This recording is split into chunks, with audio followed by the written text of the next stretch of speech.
नमस्कार दोस्तों, आप सभी का हमारे यूट्यूब चैनल यूपीएस एलआर एजुटेक में स्वागत है। समग्र शिक्षा के अंतर्गत अस्थायी रूप से सृजित पदों पर मंडलीय व जनपदीय ब्लॉक कार्यालयों में सीधी संविदा आउटसोर्सिंग के माध्यम से कार्यरत कार्मिकों की सेवा अनुबंध के संबंध में एक आदेश आया हुआ है। उस आदेश से काफ़ी इंतज़ार कर रहे थे। हमको भी मैसेज डालते हैं कि सर जो हम लोग का अटैचमेंट था वो फिर से होगा। खासकर जो कंप्यूटर ऑपरेटर रखे गए तो वो लोग जो है काफ़ी ज़्यादा परेशान हैं, वो रख रहे हैं। तो चलिए जानने की कोशिश करते हैं कि क्या मैटर है भाई। तो 31/3 का आदेश है और हम देखने की कोशिश कर रहे हैं कि क्या क्या करना है। ठीक है, देखिए क्या क्या रखे गए, जिसके द्वारा जनपद मंडल स्तर पर आधार पर कार्य जिला समन्वयक, कंप्यूटर ऑपरेटर, EMIS इंचार्ज, समन्वयक, अपर अभियंता, सलाहकार, अन्य कार्मिकों की सेवाएं का निरंतरता व आवश्यकता की दृष्टि से उनके कार्य व आचरण के आधार पर समान मानदेय तथा शर्तों के जिलाधिकारी के अनुमोदन उपरांत उनकी नवीन संविदा 31/3 तक की अनुमति प्रदान की गई थी। प्रदेश शासन द्वारा अधीनस्थ मैनपावर आउटसोर्सिंग के संबंध में नया आदेश आ गया है। ठीक है, अब देखिए क्या है। बहुत ज़्यादा नियम कानून नहीं पढ़ेंगे।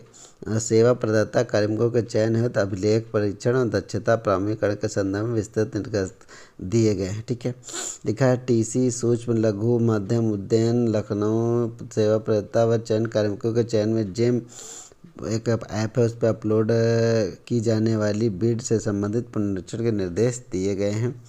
और देखते हैं क्या बात है। कुछ चीज़ें तो मेरे समझ से परे हो जाती हैं, आखिर तक उम्मीद है हम समझ जाएंगे क्या है। TC सूक्ष्म लघु माध्यम से उद्यम के man power resource outsourcing GeM portal के लिए जाने वाले संदर्भ में पुनरीक्षित निर्देश निर्गत किए गए हैं।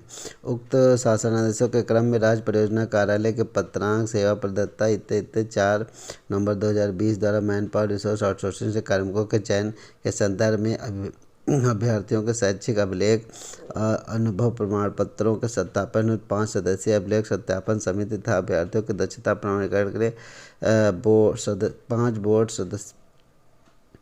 5 सदस्यीय बोर्ड बेस दक्षता प्रमाण समिति गठित कर सर्वश्रेष्ठ दक्ष अभ्यर्थी का चयन जिलाधिकारी के अनुमोदन के उपरांत चयन की कार्यवाही किए जाने के विस्तृत निर्देश दिए गए। उक्त शासनादेश को यह भी प्रावधानित है कि समस्त विभागों व उनके अधीनस्थ संस्थाओं में केवल जेम पोर्टल के माध्यम से मैन पावर आउटसोर्सिंग किया जाएगा।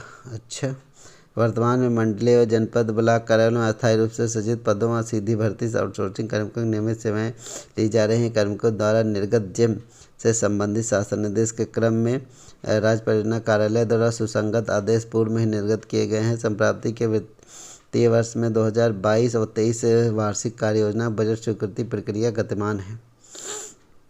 चलिए आगे देखते हैं क्या है।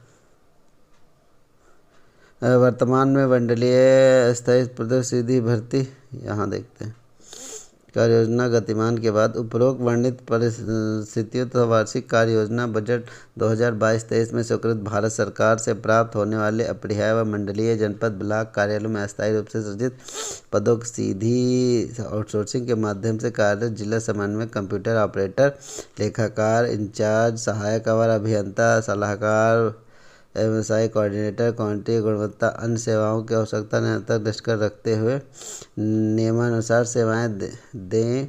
मानदेय भुगतान के उपयुक्त वर्णित शासनादेशों का निहित प्राविधानों में आलोक सुनिश्चित किया जाए। तो ये आदेश है। इस आदेश को मुझे कुछ समझ में ज़्यादा आया नहीं है, मैं झूठ नहीं बोलूँगा कि क्या है, लेकिन एक चीज़ मुझे बिल्कुल समझ में आई है। क्या ये बता देते हैं क्या समझ में आया है मुझे। इसमें एक पोर्टल का जिक्र किया गया है। देखिए क्या लिखा है, रिसोर्स आउटसोर्सिंग।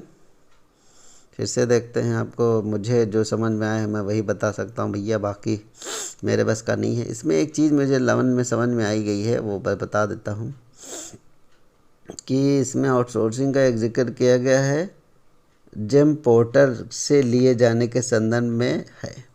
ये जेम पोर्टल क्या है इसके बारे में मुझे नहीं पता। लिखा है संस्थाओं में केवल जेम पोर्टल के माध्यम से मैन पावर आउटसोर्स किया जाएगा। तो ये जेम पोर्टल क्या है इसके बारे में मुझे जानकारी बिल्कुल नहीं है। जेम पोर्टल के बारे में मुझे पता नहीं है, बोला गया है जो भी आउटसोर्सिंग होगी इस जेम पोर्टल के माध्यम से ही होने वाली है। अगर आप जेम पोर्टल के बारे में जानना चाह रहे हो तो भैया ऐसा है, नेट पे सर्च कर लो, गूगल पे जेम पोर्टल क्या है, ठीक है। बाकी चीज़ें वही है कि अभी ज़्यादा जानकारी आई नहीं है, हो सकता है ज़िले लेवल पर कुछ किया जाए। और बाकी जो ये कंप्यूटर ऑपरेटर बेसिक रूप से विभाग के लिए है, जो रखे गए थे उनके लिए है, ठीक है। तो जेम पोर्टल इम्पोर्टेंट है क्योंकि इसका जिक्र हुआ है, लिखा है संस्थाओं में केवल जेम पोर्टल के माध्यम से ही आउटसोर्सिंग की जाए, यानी संविदा कर्मी रखे जाएँ। ठीक है दोस्तों, फिर मिलते हैं एक और वीडियो से, तब तक बने रहिए। एक चीज़ और देख लेते हैं, मैन पावर रिसोर्स आउटसोर्सिंग के कार्मिकों के चयन के संदर्भ में विद्यार्थियों को शैक्षिक अभिलेख अंशों पर सत्यापन 5 दिन से। अब ये चीज़ ठीक है, तो आप समझ लीजिए यही है। ठीक है दोस्तों, फिर मिलते हैं, कर दे, नमस्कार।